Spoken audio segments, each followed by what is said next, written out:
여러분 많이 덥죠? 요즘 굉장히 뜨겁습니다. 그런데 오늘 삼위 하나님 중에 굉장히 뜨거운 하나님이 또 계십니다. 오늘 제목을 함께 한번 읽어볼까요? 시작. 다른 보혜사 성령 하나님. 성령 하나님이 뜨겁게 임하신다라는 표현을 가장 많이 받으시는 하나님이신데 오늘 성령 하나님에 대해서 한번 말씀을 살펴봅니다. 부활하신 예수님께서 여러분 제자들과 함께 며칠간 이 땅에 계셨느냐 하면 40일입니다. 40일 동안 제자들에게 나타나시면서 하나님 나라에 대해서 마저 이제 말씀을 하셨죠. 죽음을 이기신 예수님이라면 가장 먼저는 여러분 기본적으로 여러분들 예수 믿는 사람이라면 죽음을 이기시고 다시 살아나셨다라고 한다면 아, 예수님 죄가 없으신 분이셨네. 요거를 먼저 떠올리셔야 됩니다. 왜냐하면 죄의 삭은 무엇이라 했습니까? 사망이죠. 근데 그 사망을 이기셨다라는 겁니다. 자, 그런 예수님을 직접 본 제자들 얼마나 막 들떴을까요? 예수님이 십자가를 지시기 전에 마지막 만찬을 나눌 때에 제자들 중에 몇 명이 야, 하나님 나라가 이제 완성이 되면 하나님 예수님 오른쪽에는 저를 왼쪽에는 또 저를 이렇게 하면서 굉장히 좋은 자리를 뭐 부탁하고 그랬지 않았습니까? 근데 돌아가셔가지고 다 절망했는데 다시 예수님이 살아가지고 오셨단 말입니다. 그러니까 굉장히 이제 다시 막 기대가 되는 거죠. 그래서 6절에 이런 말씀을 하는 겁니다. 예수님, 이스라엘 나라는 이제 회복되는 게 이때입니까? 지금 이제 우리가 로마로부터 해방이 돼가지고 강력한 우리나라가 되는 겁니까? 이제 물어보는 거죠. 이런 말씀을 보면서 참 우리 인간이라는 존재가 참 어떤 존재인지 다시 한번 확인을 하게 되는 거죠. 그래서 늘 관심은 시간입니다. 시간. 시간에 굉장히 관심을 많이 두는 것 같아요. 제자들도 마찬가지 아닙니까? 언제 우리나라가 로마의 이 지배로부터 벗어납니까? 언제? 언제 우리 이스라엘이 회복이 됩니까? 언제 이 자신들이 성공하는지 그렇게 예수님께 물어보는 거예요. 사실 이 자리에 계신 뭐 저나 여러분도 마찬가지 아니겠습니까? 언제? 하나님 언제입니까? 라고 그날을 계속 꼭 찍어달라고 그렇게 하나님께 기도하는 내용들이 꽤 많죠. 언제 내 문제가 해결됩니까? 라고 기도하고 또 언제 기도가 응답이 됩니까? 라고 기도하면서도 그러한 또 때를 또 물어보기도 하고요. 그러나 예수님께서는 그 시간표, 우리가 정해놓은 어떤 시간표, 그 시간표를 알려주지 않으십니다. 7절 말씀을 한번 보세요. 뭐라고 합니까? 이 때와 시기는 누구의 권한이라고 합니까? 그냥 하나님이 아니라 특별히 아버지 하나님이십니다. 우리가 성부 하나님이라고 알고 있는 그 아버지 하나님. 이거는 성자 하나님도 모르시고 성령 하나님도 모르신다라고 그렇게 표현을 합니다. 성부 하나님이신 아버지 하나님의 권한에 있다라는 거예요. 무엇이요? 자, 눈을 뜨십시오. 습관성 질환 중에 하나가 수면입니다. 예. 무엇이 하나님의 권한에 있다고 합니까? 따라합니다. 때와 시기. 저와 여러분이 그 당시에 제자들이 그토록 원하는 때와 시기는 하나님의 권한에 있어가지고 안 가르쳐 주시는 거예요. 그래서 언제라는 이 때, 아버지 하나님의 영역입니다. 그래서 누군가가, 누구 성도님, 제가 기도해보니까 이때라고 하시네요. 라는 그런 기도의 응답을 가지고 말하는 모든 사람들은 거짓말쟁이입니다. 단호하게 말씀을 드릴 수 있습니다. 왜? 하나님 말씀이 여기 있잖아요. 심지어 예수님이 재림하시는 그때도 아무도 모른다고 했습니다. 아버지 하나님만 아신다 했습니다. 여러분들 우리가 미혹당하면 안 됩니다. 생각보다 이런 거 가지고 거짓말하는 자들이 꽤 많습니다. 그래서 오늘 우리가 붙들어야 할 것도 말씀이에요. 말씀. 저도 이 자리에서 설교라고 하면서 이렇게 뭔가를 전하고 있지만 이 중에서도 여러분들은 가려서 하나님 말씀만 딱 캐치하면 되는 겁니다. 제가 간혹 가다가 뭐 농담을 하거나 이런 개인적인 이야기를 하면 그런 설교를 도움을 주기 위해서 하는 말이지 여러분들의 어떤 피곤함을 깨우고 잠을 깨우려고 집중시키려고 하는 말인데 그런 말씀은 잡지 말고요. 하나님 말씀을 잡으시면 되는 겁니다. 성령 하나님께서 내주하신다라고 하면 이 내주는 우리 마음에 계신다 이런 의미입니다. 성령 하나님께서 우리 마음에 계시는, 그래서 성령 하나님이 계시는 저와 여러분은 오늘 본문 말씀의 8절 말씀을 표현할 수 있어야 됩니다. 오늘 제목이 다른 부회사 성령 하나님이신데 이 성령 하나님께서 우리 안에 계시다면 우리는 어떻게 해야 될까? 이게 8절에 정답을 주고 있습니다. 제자들이 언제요? 라는 시간표를 물어봤는데 예수님은 8절 말씀을 하는 거죠. 8절 말씀 하반부에 뭐라고 합니까? 내 증인이 뭐라고요? 되리라. 다시 한번요. 내 증인이 뭐라고요? 되리라. 되리라. 근데 언제 내 증인이 되리라 하셨냐면 너희에게 성령 하나님이 임하시면 내 증인이 된다라는 말씀입니다. 그죠? 그래서 시간표를 말씀해 주시는 것이 아니라 사명을 말씀하고 계시네요. 그래서 오늘 우리가 저나 여러분이 붙들어야 할 말씀도 바로 이거라는 겁니다. 많은 분들이 앞서 말씀드린 것처럼 어떤 복이라는 것을 가지고 하나님 지금 복 내려주셔야 됩니다 라는 것을 1번 순위로 하나님께 내세우는데 그걸 100% 잘못됐다고 말씀드리는 것이 아니고요. 그러한 것보다 먼저 어떤 원리적인 부분이나 굳이 순서를 나눈다면 하나님께서는 우리에게 사명을 먼저 주셨다라는 것을 좀 우리가 캐치를 하자고요. 성령 하나님께서 계시는 저와 여러분이라면 예수님이 그리스도이시냐는 이 사실을 증거하는 증인이 되는 의무를 다해야 된다라는 것입니다. 여러분, 성령 하나님이 여러분 마음속에 계십니까?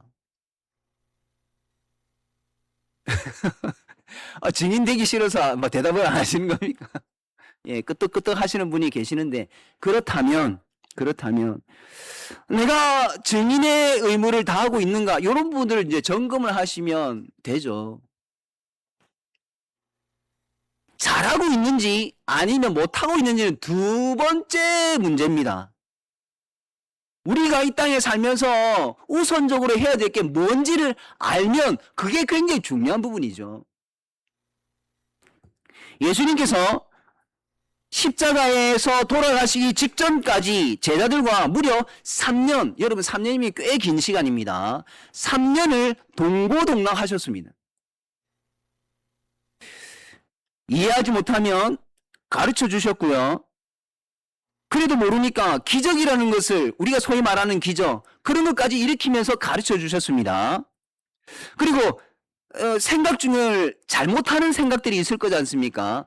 그렇게 생각을 잘못하면 바로 잡아주시는 거예요. 풍랑을 만나면 어떻게 합니까? 그 풍랑에서 보호를 해주셨죠.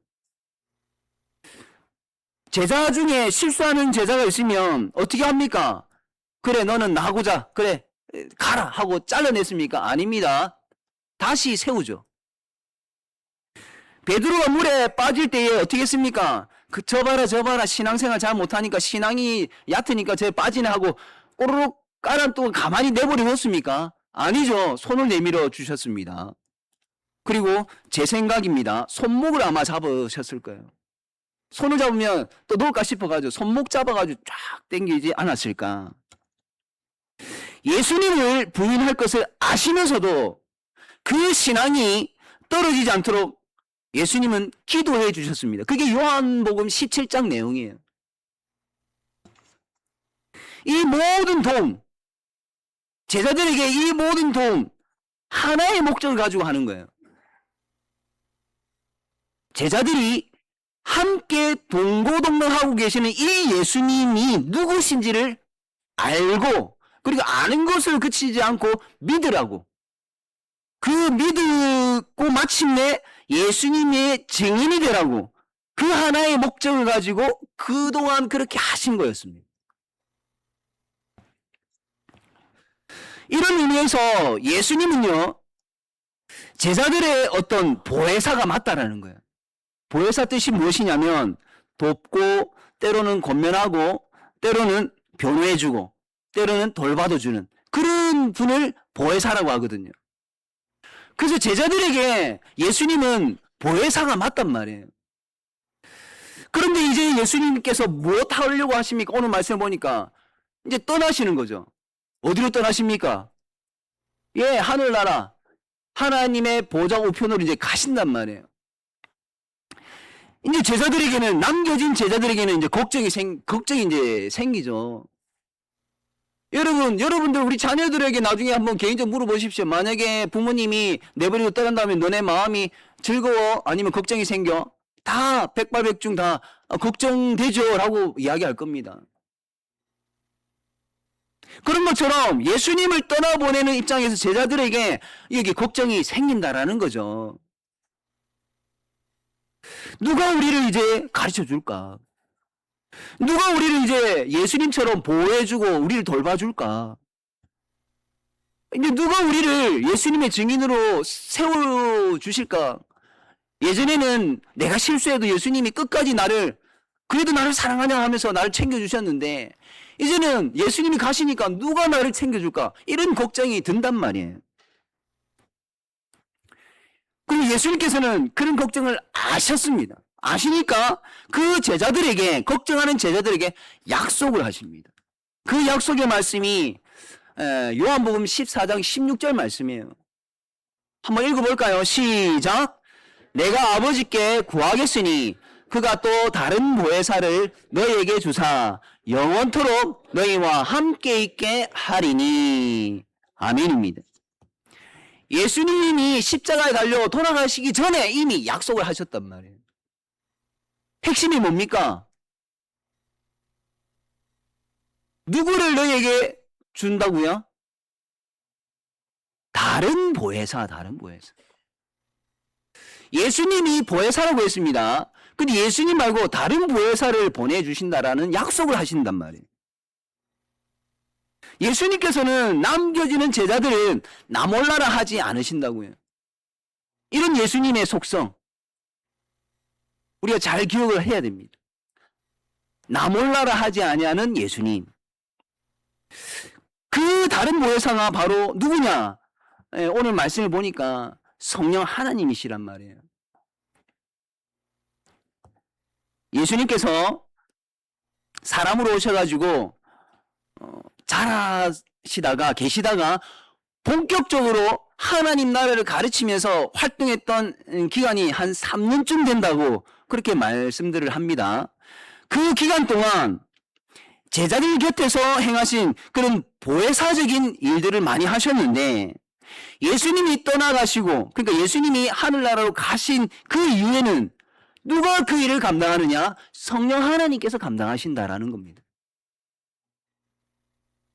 성령 하나님께서 제자들과 함께 하는 거죠. 근데 굉장히 큰 차이점이 있습니다. 그 차이점이 뭐냐? 뭘까요? 예수님께서 제자들과 함께 하는 것과 성령 하나님께서 제자들과 함께 하는 그 상황 속에서 가장 큰 차이는 무엇이냐면, 제자들은 예수님을 눈으로 보면서 함께 했습니다. 맞죠? 그러나 성령 하나님은 눈에 보이지 않습니다. 성령 하나님은 그들 마음속에 계십니다. 이게 큰 차이입니다. 하지만 그럼에도 불구하고 사실은 무엇이냐? 함께 하고 계신다. 누가? 하나님이. 성령님께서 하시는 일들이 꽤 있습니다. 그래서 오늘은 몇 가지만 말씀을 통해서 말씀 몇 가지를 보면서 주된 사역이 뭔지를 확인을 좀 해보자고요. 성령 하나님이 하시는 일이 도대체 뭐냐? 알아야지 여러분들이 내 안에 성령님이 계시네. 혹은 왜 안 계신 것 같이 이런 진단이 내려지니까. 자, 요한복음 14장 26절 말씀을 한번 읽어볼까요? 시작. 보혜사 곧 아버지께서 내 이름으로 보내실 성령 그가 너희에게 모든 것을 가르치고 내가 너희에게 말한 모든 것을 생각나게 하리라. 아멘이죠. 여기서 우리가 먼저 확실하게 할 수 있는 것은 무엇이냐면 예수님이 제자들에게 말한 모든 것을 생각나게 해주시네요. 그죠? 그리고 모든 것을 또한 예수님처럼 가르쳐 주시네요. 이게 성령 하나님이 하시는 일입니다. 많은 일 중에 하나예요. 그리고 다음 말씀도 한번 봅시다. 요한복음 15장 26절 말씀 시작. 진리의 성령이 오실 때에 그가 나를 증언하실 것이요. 아멘입니다. 여기서 나가 누굴까요? 예수님이십니다. 그러면 성령 하나님께서 누구를 증언한다고요? 예수님을 증언합니다. 이게 성령 하나님께서 하시는 주된 일들이세요. 성령 하나님의 사역 어디에 집중이 되어 있나요? 결론적으로는 맞습니다. 예수님께 집중이 되어 있는 거예요. 우리가 예수님께 집중하지 아니하고 다른 것에 막 집중하게 만든다면 그 성령 하나님이 이끄시는 게 아니에요. 다시 한번요. 우리가 어떠한 일을 할 때에 예수님께 집중이 되어지면 이게 성령 하나님께서 이끄시는갑다. 그렇지 않으면 이것은 성령 하나님의 어떤 방향성이 아니라는 겁니다. 이런 것들을 우리가 잘 기억을 하고 계셔야 됩니다. 성령 하나님께서는요, 자신을 드러내기보다는 예수님을 그리스도인이라고 드러내는 것을 더 중요하게 여기시는 분이시다라는 겁니다. 예수님의 영광을 높이는 분이 성령 하나님이시다. 그러므로 결론은 그렇겠죠. 성령님으로 꽉 차 계시는 분들, 성령님으로 충만하신 분들, 성령으로 충만한 교회는 예수님을 더 분명히 알고 계실 것이고 그 말씀을 더 사랑하는 교회일 것이고 예수님을 더 담대하게 드러내는 교회겠죠.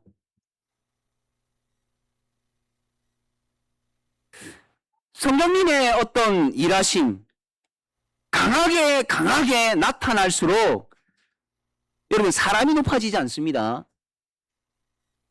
매스컴을 보면 스타 목사가 떴다 이런 표현을 씁니다. 세상의 어떤 표현이라면 참 그나마 다행인데 교회 안에서도 어떤 사람이 높아지는 것을 부추긴다 이러면 굉장히 문제가 되는 거겠죠. 그래서 성령 하나님이 충만한 교회, 성령 하나님이 충만하신 분, 성령 하나님께서 강하게 임재하고 있는 곳에서는 사람이 높아지는 것이 아니라 예수님이 항상 강하게 드러난다라는 것입니다. 그래서 예수님이 말씀하시죠. 다시 한번 우리 8절 말씀을 한번 볼까요? 예, 권능이라는 말씀이 있죠. 권능은 어떤 인간적인 자신감이 생길 때에 힘이 생겼다, 권능을 받았다 이게 아니라고요. 말솜씨가 갑자기 유창해졌다, 그래서 성령의 권능을 받았다, 그렇게 확신을 가지시면 안 됩니다. 오히려 성령님께서 예수님을 믿고 증언하게 하시는 능력이란 말이에요. 그래서 예수님을 담대하게 전하게 되고 나의 삶 속에서 예수님의 어떤 성경이 기록되어 있는 모습들이 드러나기 시작하고 우리 믿음의 가정이 그렇게 되어지고 우리 교회가 좀 더 그런 예수님의 모습을 많이 드러내는 교회가 된다면 예, 와, 우리 교회 성령님이 역사하시네. 성령님의 능력이 있네. 이렇게 우리는 진단을 내릴 수 있는 거죠. 우리가 제자들을 성경 통해서 알잖아요. 제자들은 그렇게 용기 있던 자들이 아니었습니다.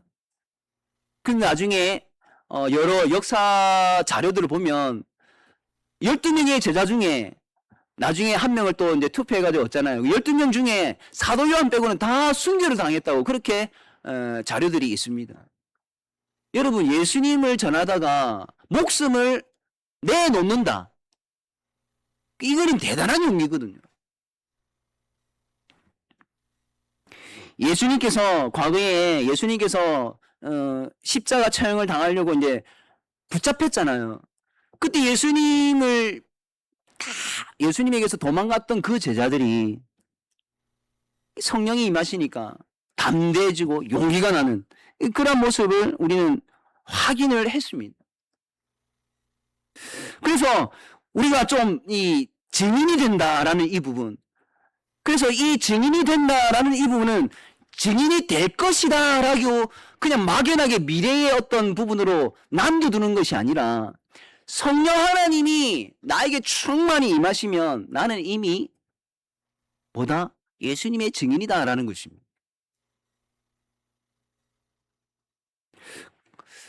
누구하고 이런 이야기를 좀 나누다가 우스갯소리로 이런 이야기를 했습니다.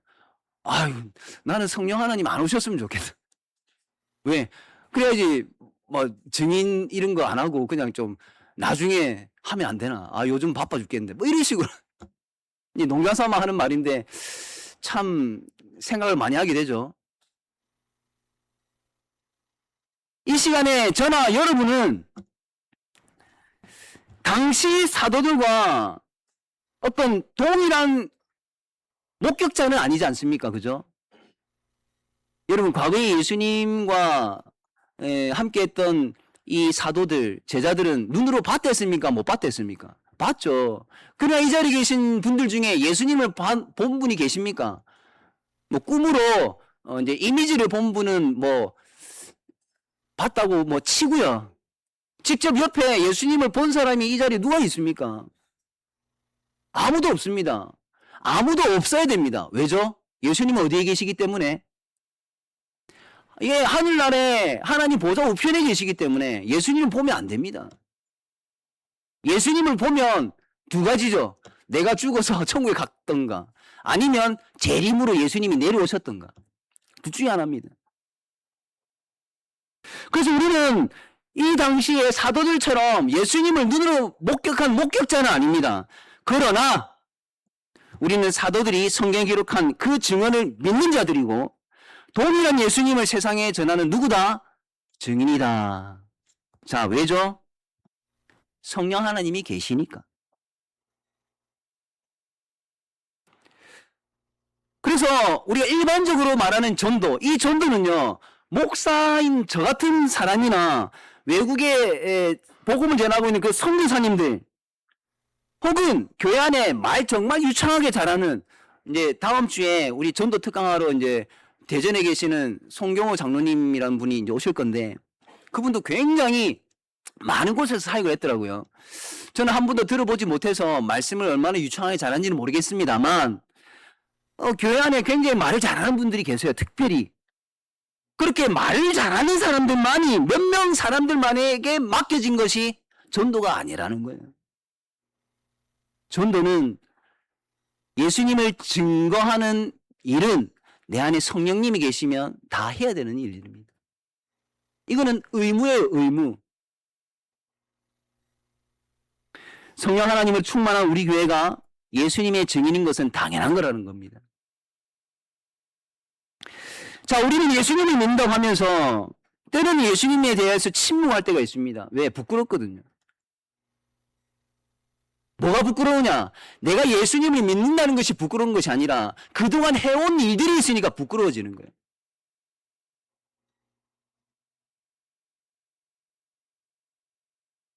사람들이 나를 이상하게 볼까봐 두려워하는 것보다는 이제 그동안에 해온 모습이 있는데 예수 믿으면서 그랬던 거야? 이런 게 굉장히 이제 부끄러워지는 거죠.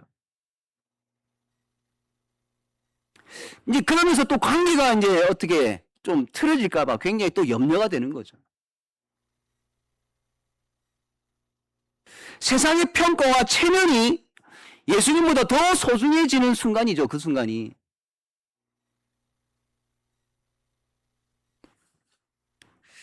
여러분, 그럼에도 불구하고 내 안에 성령님이 계시다면 증인이 되셔야 됩니다.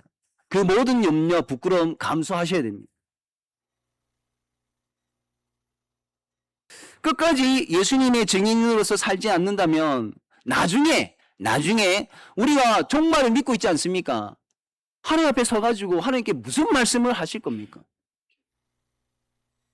그때를 우리가 생생하게 직면할 터인데 그때를 위해서라도 여러분 이 땅에서의 잠시 부끄러움은 잠시입니다.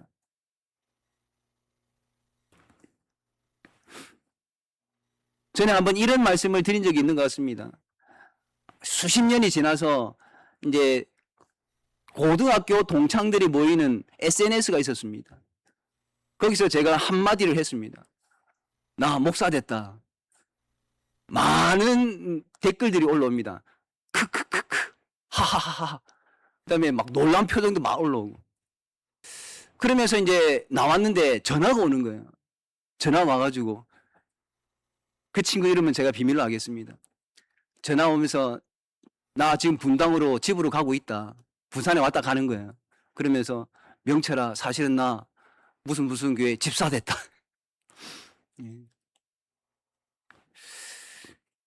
그 SNS에서 혹은 뭐 어떤 상황에서 내가 예수 믿는 사람이라는 것을 밝힐 때에 그 부끄러움은 잠시지만 훗날 예수님이 재림하시면서 영원히 살 때에 하나님께서 얼마나 기뻐하실까?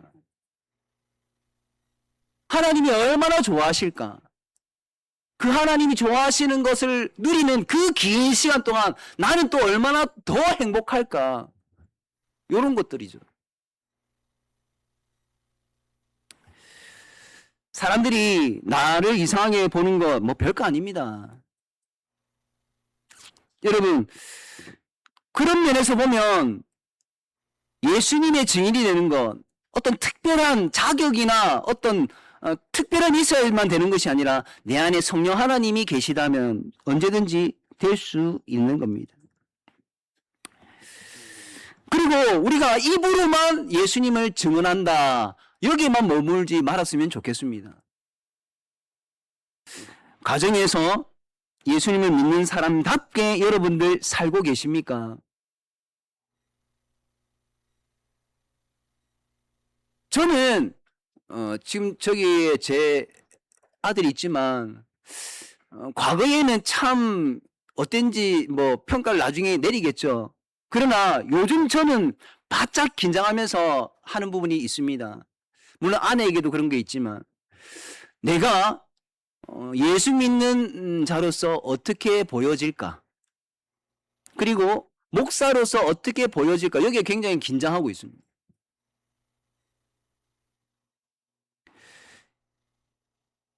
현장에서 굉장히 정직한 사람인가 아니면 가족들에게까지 뭔가를 나의 유익을 위해서 나의 어떤 것을 감추기 위해서 거짓말하고 있는 존재는 아닌가 이런 거. 그래서 뭔가 잘못했으면 잘못했다 인정을 하고 뭔가를 말하면 인정하고 내가 부끄럽다 앞으로는 그렇게 하지 않을게 이런 모습. 여러분들은 어떻습니까? 여러분들은 가정에서 예수님을 믿는 사람답게 지금 살고 계십니까? 여러분의 삶의 인터넷에서는 또 어떻습니까? 저는 이 직장 생활을 예전에는 좀 해봤지만 요즘은 이제 뭐 직장 생활을 아예 안 하니까. 그래도 옛날에 어떤 기억이 있어서 직장 생활을 하면서 예수님 믿는 사람처럼 산다는 것이 꽤 어렵다는 것은 알고 있습니다. 그런데 그 일터에서 얼마만큼 정직하십니까? 여기서 말하는 정직은요, 하나님 앞에서입니다.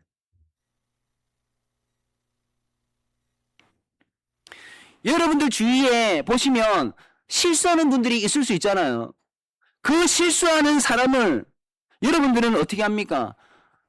뭐 세상에는 이런 게 있더라고요. 투아웃, 그죠? 두 번, 뭐 음주운전 같은 것도 투아웃이면 아예 뭐 면허 박살 내버리죠. 그런 것들. 지금은 법이 어떻게 또 개정이 되는지 모르겠지만 제가 알고 있는 기억으로는 뭐 3아웃 제외 뭐 이런 것들이 있었단 말이에요. 적어도 두 번, 세 번은 용서해 주는데 성경은 예, 70번씩 7번, 490번이죠.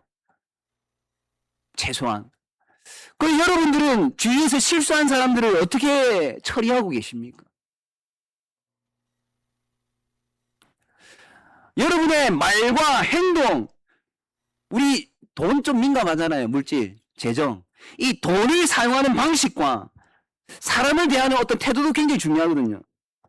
이런 것을 통해서 예수님이 어떤 분이신지 드러납니까? 아닙니까? 돈을 사용해도 여러분 어떻게 사용하느냐가 굉장히 중요합니다. 근데 더 나아가서 돈을 버는 것도 마찬가지입니다. 어떻게 버느냐도 굉장히 중요합니다. 그런 하나하나의 모습 속에서 하나하나의 어떤 행위라든지 태도에서 정말 예수님이 드러나고 계십니까?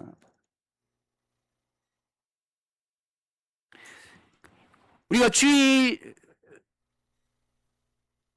적어도 뭐 예배하는 시간만 뺀다면 채 뭐 3시간도 안 되는 이런 예배 시간인데 그 외에는 뭐 일상생활이잖아요.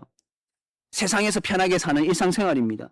그 일상에서 예수님이 그리스도시다라는 이 증인으로 살아가는 모습이 얼마나 비율로 따지면 몇 퍼센트나 되는지를 한번 스스로 점검을 해보았으면 좋겠습니다. 특히 우리 장로님들이나 우리 뭐 장립사님, 우리 권사님들 한번 해보십시오. 그 뒤에 계시는 우리 강경주 목사님도 한번 해보시고. 왜 이걸 해보라 하냐면 그래야지만 자신을 알게 됩니다. 내가 말만 그렇게 예수 믿는 사람이라고 하는 것인지 아니면 삶에서도 예수 믿는 사람으로 살고 있는지 그게 이제 나오거든요.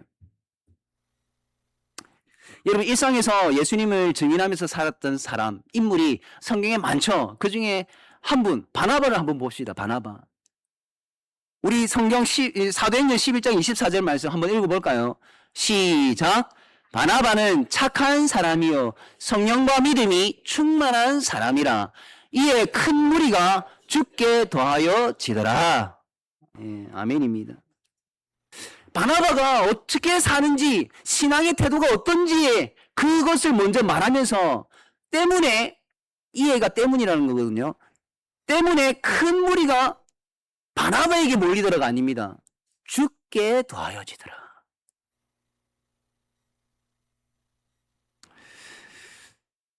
바나바가 자신의 밭을 팔죠. 나중에 사도행전 11장을 이렇게 한번 쫙 보시면 자기 밭을 팔아가지고 나누어 줍니다. 그러니까 교회에 이제 지금으로 따지면 사랑 나눔을 한다. 이렇게 표현하면 되겠네요. 모든 사람이 그 당시에 이제 사울이 바울 되기 전에 사울을 굉장히 무서워했습니다. 그리고 나서 사울이 예수님을 믿고 자기를 부인하는 바울이 되죠. 근데 많은 사람들이 그 사실을 모를 때에 바나바가 이 바울을 데리고 교회로 옵니다. 이런 것들. 아무나 할 수 있는 것이 아닙니다. 이런 부분들을 우리가 예수님의 모습 중에 이런 모습들이 있다라는 겁니다. 사람을 품으시는 예수님, 실수한 자들을 끝까지 책임지면서 이렇게 세우시는 예수님, 그리고 자신의 것을 그래도 나누어 주시는 예수님. 예수님은 목숨까지도 나눠줬지 않습니까? 전에 한번 이야기했던 것 같습니다. 모 교회에 있으면서 우리 박진주 사모님이 나중에도 광고하겠지만 출산을 하셨습니다. 화요일 날 2시에 출산을 하셨는데 모 교회에 제가 있으면서 대형 교회였습니다.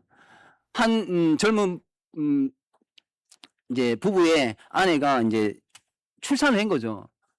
동아대학 병원에서 이제 출산을 했는데, 이게 갑자기 지혈이 안 되는 거예요. 그래가지고 병원이 난리가 난 겁니다. 이제, 이래가지고는 뭐 죽는다고 했습니다. 그래가지고 교회에 기도 제목이 올라오고 해가지고 어떻게 했냐면은, 그때 한번 말씀을 드렸는데, 제가 기도하면서, 하나님, 저의 생명 중에 1년을 그냥 그 집사님에게 하나님 가져가십시오. 그렇게 기도한 분이 당시에 또 있었습니다. 그 교회에 꽤 있었습니다. 30명이 그렇게 기도했다면 30년이 이제 간 거죠. 저는 그렇게 응답됐다고 믿습니다. 그분 나았습니다. 회복이 됐습니다. 그때 의사가 뭐라 했냐면, 혹시 교회 다니십니까? 부모님들에게. 맞습니다. 지금 모 교회에서 엄청나게 기도하고 있다는. 그런 것 같았다고. 뭐 저는 교회 안 다니지만 가끔씩 뭐 교회 다니는 사람 이런 게 있더라고요. 막 그렇게 하더라고요. 1년. 그리고 우리 교회 와서도 한번 떠들썩했던 장로님, 권사님의 따님 뭐 병원에서 막 중하다 했을 때 기도 한번 했지 않습니까? 그때도 제가 1년 하나님 드리겠습니다 이러면서. 뭐 자랑은 아닙니다. 이렇게 기도하라는 자랑은 아닙니다. 그리고 예수님은 그 1년이 아니라 아예 목숨을 내주셨죠. 이런 것들이 삶에서 나오는지 드러나는지 이런 것들을 우리가 좀 민감하게 스스로를 좀 점검을 해봐야 되지 않느냐. 왜? 예수 믿는 사람이니까. 증인은 자기 이름을 드러내는 게 아니에요. 성경에서 말씀하는 증인은 예수님을 보이게 하는 사람입니다. 여러분, 우리의 가족이 우리를 통해, 여러분들의 가족이 여러분을 통해 어떤 예수님의 사랑을 경험하고 있는지 이런 것들을 점검해 보자고요. 의외로 가족들은요, 아주 작은 것, 사소한 것에서부터 감동을 받더라고요. 근데 그 감동을 주는 것을 내가 감동을 줘야 되는데 인간적인 감동을 줘가지고 봐라, 아빠가 이 정도다, 남편이 이 정도입니다, 이런 게 아니라 예수 믿는 사람으로서. 그래서 예수님, 역시 예수 믿는 사람은 다르네, 이런 말이 나올 수 있도록 감동을 주고 사랑을 주자라는 거예요.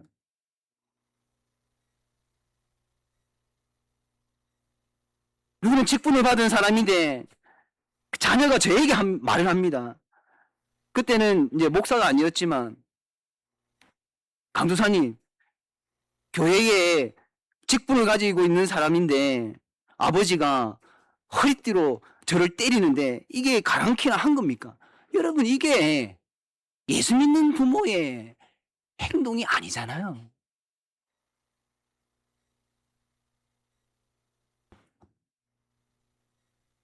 사랑의 매로 정해진 거 엉덩이를 때리든지 손바닥을 때리든지 이게 아니라 그냥 막 옛날에 이 백인들이 흑인들을 때리듯이 채찍질을 하고,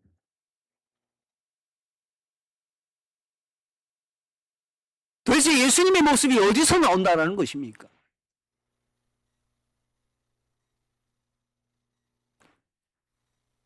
실수하면 품어줘야 된다는 그런 말은 하면서 실제적으로 삶에서는 품어주지를 못하는 그리스도인, 정말 그리스도인이 맞을까라는 생각을 최근에 많이 했습니다. 근데 저를 두고 이제 많은 생각을 했다라는 거예요. 여러분, 성령 하나님의 능력으로 예수님의 증인의 삶을 사는 거는요, 나는 잘할 수 있다, 이제 이런 자신감을 갖고 열심히 합시다, 이런 말이 아니에요. 성령 하나님께서 나를 사용하지 않으시면 저는 아무것도 할 수 없습니다, 이 태도를 갖자라는 것입니다. 성령 하나님께서 임하시자 여러분 어떻습니까? 이 제자들 문을 열고 나가서 예수님의 증인이 되며 목숨까지도 아까워하지 않더라고요. 오늘 이 자리에 계신 여러분들, 교회 문을 나가셨을 때에 성령의 능력으로 덧입어서 나갔으면 좋겠습니다. 먼저는 가족들에게, 사랑하는 이들에게 예수님의 모습을 보여주십시오. 부모는 자녀에게, 자녀는 부모님들에게 그 모습을 먼저 보여주신다면 여러분들은 성령의 능력자다라는 것을 증명이 되는 것입니다. 사랑하는 성도 여러분, 제자들이 언제 나라가 회복됩니까? 라고 물었을 때에 예수님은 언제라는 시간표 주지 않고 사명을 주셨습니다. 그냥 사명을 주신 것이 아니라 성령 하나님을 보내어 주시면서 사명을 주셨죠. 여러분의 삶에서 예수님이 보인다는 말을 들으십니까? 들으시면 잘 살고 계시는 거고요. 그러나 그렇지 않다면, 보이지 않는 것 같으면 그것은 성령 하나님이 계시지 않아서가 아니라, 이거 오해하면 안 됩니다. 성령 하나님이 내 안에 계시지 않아서가 아니라 성령 하나님의 인도하심을 거스르고 있기 때문이다 라고 진단을 내리십시오. 성령 하나님은 계십니다.